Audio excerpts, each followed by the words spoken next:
Em 1977, em países da África Central, no Haiti e nos Estados Unidos, apareciam os primeiros casos de uma doença misteriosa e fatal.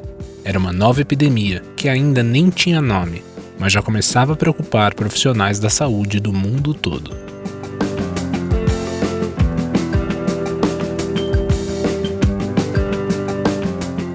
Três anos depois, o primeiro caso foi registrado no Brasil. A década de 1980 foi marcada pelo medo e pelo preconceito que a rondavam. Em 1981, apareciam mais e mais casos de uma forma rara de pneumonia em homens homossexuais nos Estados Unidos, que depois foram diagnosticados como uma manifestação da doença. Foi só no ano seguinte que a infecção ganhou o nome de AIDS, sigla em inglês para Síndrome da Imunodeficiência Adquirida, doença que causa uma perda das defesas naturais do organismo. E também veio a descoberta de que ela era transmitida por transfusão de sangue. Neste ano, o Brasil registrou os primeiros casos em mulheres, em profissionais da saúde e em homens heterossexuais. Eram sinais de que o alcance do vírus não se limitava a homens homossexuais e tinha outras formas de transmissão, além da sexual. Mas apenas no ano seguinte, uma equipe do Instituto Pasteur de Paris descobriu o vírus causador da AIDS, nomeado como HIV, sigla em inglês para Vírus da Imunodeficiência Humana. Mais casos foram diagnosticados, derrubando a ideia preconceituosa inicial de que a AIDS atingia apenas um grupo de risco. O vírus HIV foi isolado nos Estados Unidos, e pesquisadores franceses e norte-americanos disputaram a autoria da descoberta. Somente em 1985, especialistas concordam no uso do termo comportamento de risco, em vez de grupo de risco, para evitar a discriminação social. Mesmo ano em que foi desenvolvido o primeiro teste para diagnosticar a doença. No ano seguinte, o governo brasileiro cria o Programa Nacional de DST e AIDS, idealizado pela médica Lair Guerra de Macedo. Artistas famosos do Brasil e de outros países revelam estar com AIDS, e as campanhas de prevenção à transmissão do vírus se intensificam. Uma busca desesperada por medicamentos contra o HIV levou ao desenvolvimento do AZT, testado e aprovado nos Estados Unidos com rapidez inéditas, apesar dos intensos efeitos colaterais. O AZT foi o primeiro medicamento a ser usado para tratar pessoas com AIDS em 1986. Do sofrimento, emergiram a mobilização da comunidade homossexual e de ONGs. A articulação com a sociedade civil e a solidariedade foram uma das principais marcas da resposta brasileira à epidemia de AIDS. Com a nova disponibilidade de opções de tratamento, o fim da década de 1980 e o início da década de 1990 foram marcadas por mobilizações, campanhas, ciência e solidariedade. Em 1988, o Brasil criou o Sistema Único de Saúde, o SUS, que materializou o conceito de saúde como um direito de todos e um dever do Estado. Ter o SUS organizado fez toda a diferença e mudou a história da AIDS no país. Passados 3 anos, o Ministério da Saúde começou a distribuir medicamentos gratuitamente, garantindo que todas as pessoas com HIV tivessem acesso a antirretrovirais.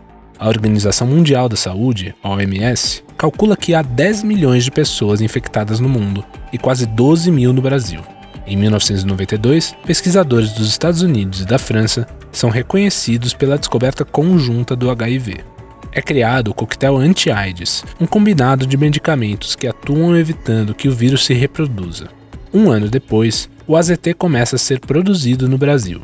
E, segundo a OMS, já são 10 mil novos casos por dia no mundo. Em 1994, um acordo do Ministério da Saúde com o Banco Mundial impulsionou o desenvolvimento de campanhas de conscientização. No ano 2000, as farmacêuticas concordaram em reduzir os preços dos medicamentos. No ano seguinte, o Brasil ameaçou quebrar patentes, que concediam a empresas farmacêuticas o direito exclusivo de produção de antivirais, e conseguiu reduzir mais os preços dos medicamentos. Nesse mesmo ano, a lei que regulamenta a coleta, processamento, estocagem e distribuição de sangue e seus derivados foi sancionada, buscando reduzir a transmissão do vírus para pessoas que precisavam de transfusão sanguínea. A virada do século entrou com mais esperança e o controle da AIDS no país se transformou em referência mundial.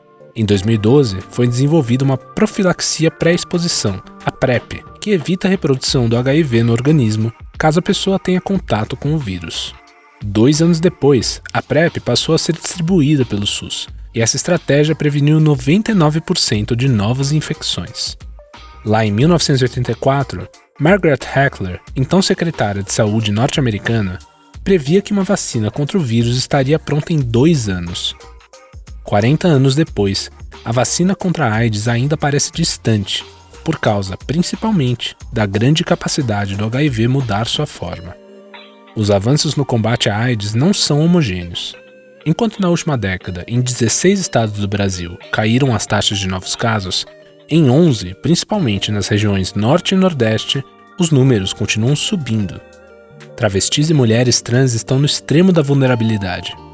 Na cidade de São Paulo, enquanto a prevalência do HIV na população adulta geral é de 0,4%, nesses grupos pode chegar a 40%. Em 2022, o Brasil registrou 15 mil casos de AIDS, uma queda de 56,2% em relação ao ano anterior.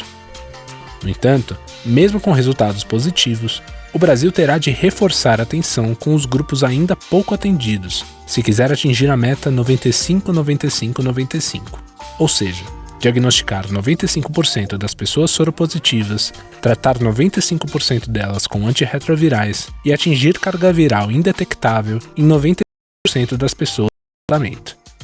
No momento, o Brasil está nos seguintes patamares: 88, 83 e 95, respectivamente. O tratamento da AIDS teve um desenvolvimento tecnológico muito rápido.